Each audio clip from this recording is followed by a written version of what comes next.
There is a Portuguese-British heavyweight on the brink of the UFC's roster, in a division that always seems to need more prospects to help keep a steady show of faces and styles. Mario Pinto hopes to make a big impact and be the next regional fighter turned UFC top 10 and even UFC champion. Just 2 weeks ago, Danilo Voivodkin cashed as one of the biggest underdogs on the current season, and the week prior, Talison Teixeira absolutely stole the show with his height and power, both getting contracts. Pinto hopes to be the fourth heavyweight on the current Dana White contender season to get a contract. Pinto brings an undefeated record, 5 finishes, and a regional title in Levels Fight League, where he's had main event experience. Today, we'll have a look at the highlights of Mario Pinto.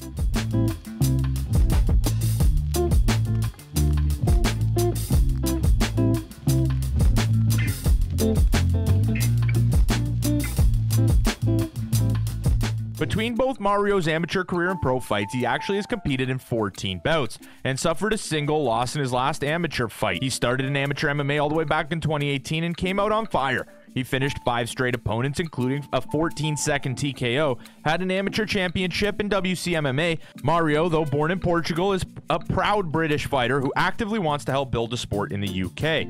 WCMMA is a UK organization, and Pinto captured the amateur title there in 2019, then followed that up with a light heavyweight championship just 2 months later. Mario decided to turn pro after losing his first fight to fellow UK fighter Luke Hayward, and that would be his last amateur bout, and it would also be his last fight at light heavyweight. Mario debuted as a professional on a similar path as he did as an amateur, landing 3 straight first-round finishes. For his 4th fight, he'd find his home in Levels Fight League, and in March of 2023 on the LFL's 11th event, he'd compete in a 1-day heavyweight tournament that would crown the organization's heavyweight champion.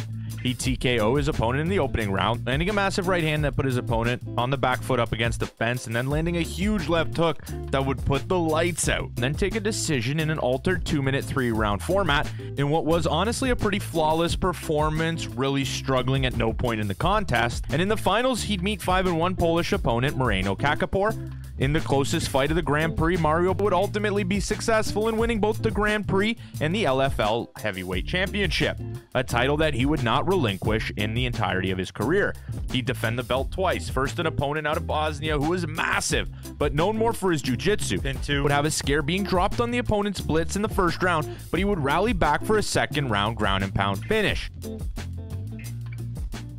He'd then meet a Turkish opponent in his most recent fight, and he would end up getting a unanimous decision win, defending his title in a 5-round fight, which got him good experience in longer bouts that you kind of want to see from heavyweights because they do have a tendency to get tired a little bit earlier than the lower divisions. But nonetheless, Dana White has been impressed enough to bring Mario Pinto into the Contender Series and give him a shot at a UFC contract. He's still kind of youthful in professional mixed martial arts at only 8-0, but still is very skillful though. He has great low kicks, and the cardio is honestly the highlight here. In the 5-round fight where he defended his title, he was defending takedowns from a pretty experienced heavyweight, and he did not look worse for wear whatsoever and looked to improve as the fight went on. He's also a very, very good striker with grappling skills that, again, as a heavyweight, you don't need to be the best at jiu-jitsu. There isn't a lot of guys in that top 15 that are very skilled at submissions. So if he is able to use his height, use his reach, and continue to box the way that he does, I think that he can have a lot of success in the heavyweight division. And if he can get a big result this Tuesday, I don't doubt he'll be in the UFC. But that'll do it for today, guys. If you enjoyed, remember to smash the like button, subscribe to Combat Sports Central, and I will see you in the next one.